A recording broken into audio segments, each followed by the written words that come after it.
Hi കൂട്ടുകാരെ, ജാനി നേനു വ്ളോഗ്സിൻ്റെ പുതിയൊരു വീഡിയോയിലേക്ക് എല്ലാവർക്കും സ്വാഗതം. ഇന്നത്തെ എൻ്റെ ഈ വീഡിയോ ഭയങ്കര സ്പെഷ്യലാണ്. കാരണം എൻ്റെ അമ്മ ആദ്യമായിട്ടൊരു ഫ്ലൈറ്റ് യാത്രയ്ക്ക് ഒരുങ്ങുകയാണ്. അപ്പം അതിൻ്റെ വിശേഷങ്ങളാണ് ഈ വീഡിയോയിൽ ഉൾപ്പെടുത്തിയിരിക്കുന്നത്. മാങ്ങ ഉണക്കിയതും കോവയ്ക്ക ഉണക്കിയതും പാവയ്ക്ക ഉണക്കിയതൊക്കെയാണിത്.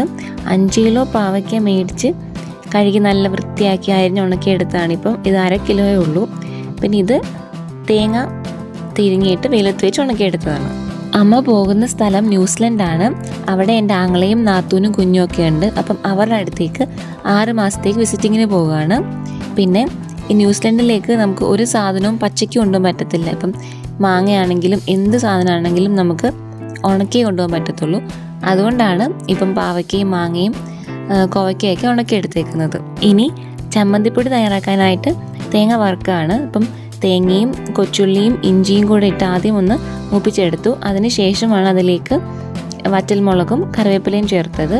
വറ്റൽമുളകും കറിവേപ്പിലയൊക്കെ ചേർത്ത് നന്നായി തേങ്ങ വറുത്തെടുത്തിട്ടുണ്ട്. അപ്പോൾ ഇത് തണുക്കാനായിട്ട് വെച്ചേക്കുകയാണ്.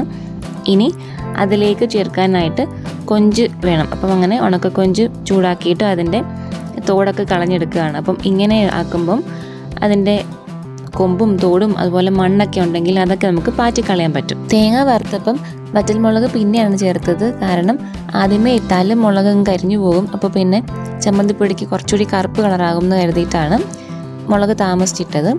പിന്നെ മുളകിൻ്റെ ഞെടുപ്പ് കളയാതിട്ടത് അതിൻ്റെ അരിയെല്ലാം അതിനകത്ത് വീഴും, തേങ്ങയ്ക്കകത്തെല്ലാം വീണ് സ്പ്രെഡായി പോകുമെന്ന് പറഞ്ഞിട്ടാണ് അമ്മ ഞെടുപ്പ് കളയാതെ മുളകിട്ടത്. എന്നിട്ട് തേങ്ങ എല്ലാം തണുത്തതിന് ശേഷം ആദ്യം ഞെടുപ്പെല്ലാം കളഞ്ഞിട്ട് മുളക് പൊടിച്ചെടുത്തു. പിന്നെ മിക്സിൻ്റെ ജാറിലേക്ക് കുറച്ച് മുളക് പൊടിച്ചതും പുളിയും തേങ്ങയും കൂടെ ചേർത്താണ് ചമ്മന്തിപ്പൊടിക്ക് പൊടിച്ചെടുത്തത്. ഉണ്ണിയപ്പം തയ്യാറാക്കാനായിട്ട് അമ്മ നേരത്തെ തന്നെ പച്ചരി വെള്ളത്തിലിട്ട് വെച്ചിരുന്നു. അത് പിന്നെ പൊടിച്ചെടുത്തിട്ട് അതിലേക്ക് ശർക്കര ഉരുക്കിയതും പഴമൊക്കെ ചേർത്തിട്ടാണ് ഉണ്ണിയപ്പത്തിന് കുഴച്ച് വെച്ചത്. പിന്നെ വൈകുന്നേരം ആയപ്പോഴേക്കും ഉണ്ണിയപ്പം ചുട്ടെടുക്കുകയാണ്. അപ്പോൾ ഞാൻ അപ്പുറത്ത് പിള്ളേരുടെ പുറകെയോ അല്ലെങ്കിൽ വേറെ എന്തെങ്കിലും കാര്യം ചെയ്യുമ്പോഴായിരിക്കും അമ്മ ഇപ്പുറത്ത് ഇതിൻ്റെയൊക്കെ പണീൻ്റെ പുറകെ പോകുന്നത്. അതുകൊണ്ട് തന്നെ എനിക്ക് ഒന്നിൻ്റെയും മുഴുവനായിട്ടുള്ള വീഡിയോ എടുക്കാൻ പറ്റിയിട്ടില്ല. ഉണ്ണിയപ്പച്ചട്ടി ഒരുപാട് നാളായിട്ട് ഉപയോഗിക്കാതിരുന്നത് കൊണ്ട് അതിനിച്ചിരി മയം കുറവുണ്ട്. അപ്പോൾ നമ്മളിങ്ങനെ തിരിച്ചിട്ട് കൊടുക്കണം ഉണ്ണിയപ്പം. പിന്നെ 1-1.5 ദിവസം ഇരിക്കേണ്ടത് കൊണ്ട് തന്നെ ഒരു പഴവേ ചേർത്തുള്ളൂ. അതുകൊണ്ട് കുറച്ച് ക്രിസ്പി ആയിട്ടാണ് ഉണ്ണിയപ്പം ഇരിക്കുന്നത്. പക്ഷേ നല്ല ടേസ്റ്റ് ഉണ്ടായിരുന്നു. വളരെ കുറച്ച് ഉണ്ണിയപ്പം മാത്രം ഉണ്ടാക്കിയിട്ടുള്ളായിരുന്നു. അപ്പം അവർക്ക് കൊണ്ടുപോകാനായിട്ട് എടുത്തതിൻ്റെ ബാക്കിയെല്ലാം വാവയാണ് കഴിച്ചു തീർത്തത്.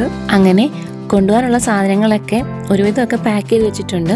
അപ്പം കുറച്ച് ഉപ്പേരി വേണമെന്ന് പറഞ്ഞു. പിന്നെ കേശുവിന് ലഡു, ജിലേബി, മിഠായി അങ്ങനെ കുറച്ചൊക്കെ സാധനം വേണമെന്ന് പറഞ്ഞിട്ടുണ്ടായിരുന്നു.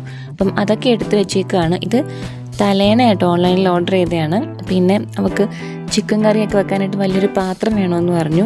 ഇത് കാണുമ്പോൾ നിങ്ങൾ വിചാരിക്കും എന്താ ഇതൊന്നും അവിടെ കിട്ടത്തില്ലയൊന്നും. അവിടെ എല്ലാ സാധനങ്ങളും കിട്ടും. പക്ഷേ അവിടുത്തെ വിലയും ഇവിടുത്തെ വിലയായിട്ട് നമ്മൾ കമ്പയർ ചെയ്ത് നോക്കുമ്പം ഒരുപാട് കൂടുതലായിരിക്കും.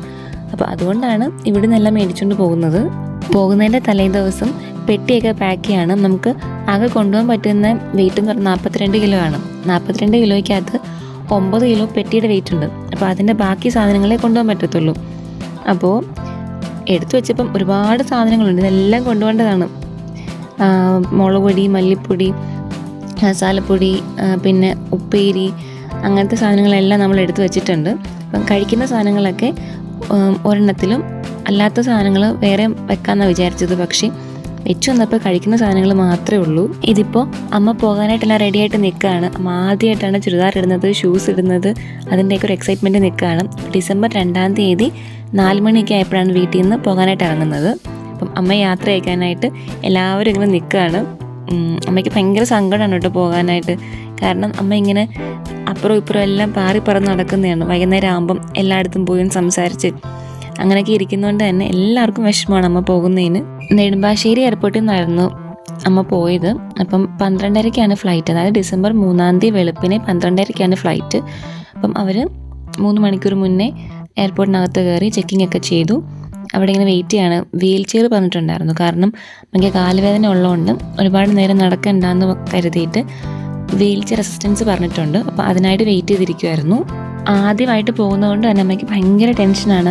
ഫ്ലൈറ്റിൽ കയറുമ്പോൾ എങ്ങനെയാണ്, ഫ്ലൈറ്റ് പൊങ്ങുമ്പോൾ എന്തെങ്കിലും ബുദ്ധിമുട്ടുണ്ടാകും, അങ്ങനെ ആകെ വെപ്രാളം പിടിച്ചാണ് അമ്മ പോകുന്നത്. അമ്മ ആകെ ടെൻഷൻ അടിച്ചിരിക്കുന്നതുകൊണ്ട് തന്നെ ഫ്ലൈറ്റിനുള്ളിൽ കയറിയിട്ടുള്ള കാര്യങ്ങളോ അല്ലെങ്കിൽ പുറത്തെ കാഴ്ചകളോ അങ്ങനെ ഒന്നും വീഡിയോ എടുത്തിട്ടില്ല. ഇത് പിന്നെ അവിടെ ചെന്നിട്ട് ഇറങ്ങിയിട്ടുള്ള വീഡിയോ ആണ്.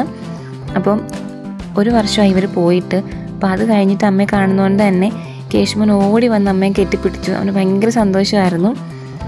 അപ്പം അങ്ങനെ അമ്മ സേഫായിട്ട് സന്തോഷമായിട്ട് അങ്ങ് ഓക്ലൻഡ് എയർപോർട്ടിൽ എത്തിയിട്ടുണ്ട്. ഇപ്പം ഇത് നമ്മുടെ ഡിസംബർ 3-ാം തീയതി രാത്രിയിലാണ് അവിടെ എത്തിയത്. അവർക്ക് എന്ന് പറയുമ്പോൾ നമ്മളെക്കാട്ടിലും 7.5 മണിക്കൂർ സമയം മുന്നോട്ടാണ്. അപ്പോൾ അവർക്ക് അവിടെ വെളുപ്പിനെയായി. അപ്പം ഡിസംബർ 4-ാം തീയതി ഇവരുടെ വെഡ്ഡിങ് ആനിവേഴ്സറിയാണ്. അപ്പോൾ അതിനായിട്ട് കേക്ക് മുറിക്കുകയാണ്. അപ്പോൾ കേശുവൊക്കെ എന്ന് വെച്ചാൽ ഉറക്കം തൂങ്ങി നിൽക്കുകയാണ്. എൻ്റെ ആങ്ങളയുടെ ഭാര്യ എന്നതിനെക്കാട്ടിലും കൂടുതൽ ഞങ്ങൾ ഒരുമിച്ച് പഠിച്ചതാണ്. അപ്പോൾ അതുകൊണ്ട് തന്നെ ഞങ്ങൾ തമ്മിൽ ഭയങ്കര ഒരു ബോണ്ടിങ് ആണ്. ഇപ്പം എല്ലാ കാര്യങ്ങളും ഷെയർ ചെയ്യാനും നമുക്ക് അങ്ങോട്ടും ഇങ്ങോട്ടും പറയാനും ഒക്കെ ഭയങ്കര സ്വാതന്ത്ര്യമാണ്. അതുകൊണ്ടാണ് ഞാൻ അവൾ എടി അങ്ങനെയൊക്കെ വിളിക്കുന്നത് കേട്ടോ. അല്ലാതെ എന്താണ് ബ്രദറിൻ്റെ വൈഫിനോട് ബഹുമാനം ഇല്ലാഞ്ഞിട്ടല്ല. ഇവർ ഇവിടെ നിന്ന് കൊച്ചിയിൽ നിന്ന് ആദ്യം കോലാലംപൂർ ഇറങ്ങിയിട്ട് അവിടെ നിന്നാണ് പിന്നെ ഓക്ലൻഡിലേക്ക് ഫ്ലൈറ്റ് കയറുന്നത്. അപ്പോൾ അത്രയും ദൂരം യാത്ര ചെയ്തതിൻ്റെ ക്ഷീണവും കാര്യങ്ങളും ഒക്കെ ഉണ്ട്. അപ്പം അമ്മയ്ക്ക് ഇനിയും ഒരുപാട് സന്തോഷങ്ങൾ ദൈവം നൽകട്ടെ എന്ന് പ്രാർത്ഥിക്കുന്നു. അമ്മയുടെ കൂടെ ഉള്ളത് വല്യമ്മയും വല്യച്ഛനുമാണ്. അപ്പോൾ ഇവരെല്ലാവരും കൂടിയാണ് പോയത്. എൻ്റെ ഈ വീഡിയോ എല്ലാവർക്കും ഇഷ്ടമായി വിശ്വസിക്കുന്നു. ഇഷ്ടപ്പെട്ടാൽ ലൈക്ക് ചെയ്യാനും ഷെയർ ചെയ്യാനും കമൻറ്റ് ചെയ്യാനും മറക്കരുത്. ഇനി മറ്റൊരു വീഡിയോയുമായി വീണ്ടും കാണാം. അതുവരെയും bye. Thank you for watching.